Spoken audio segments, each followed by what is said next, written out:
ரம்ஜான்னாலே பள்ளிவாசல்ல கொடுக்கற நோன்பு கஞ்சி தான் ஞாபகத்துக்கு வரும். இத வீட்லயே சிம்பிளா எப்படி பண்றது பார்க்கலாமா?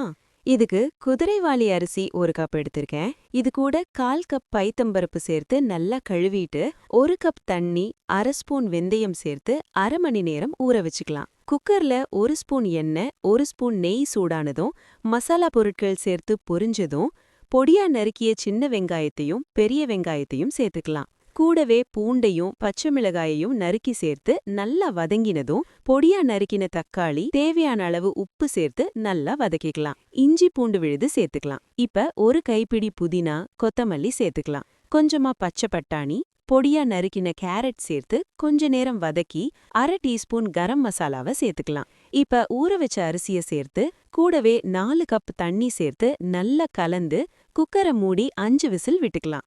பிரஷர் அடங்கினதும் நல்லா மசிச்சுக்கலாம். தேவைப்பட்டா சுடுதண்ணி சேர்த்துக்கலாம். இப்ப அரைச்ச 1/4 மூடி தேங்காய் சேர்த்து நல்லா கலந்துக்கலாம்.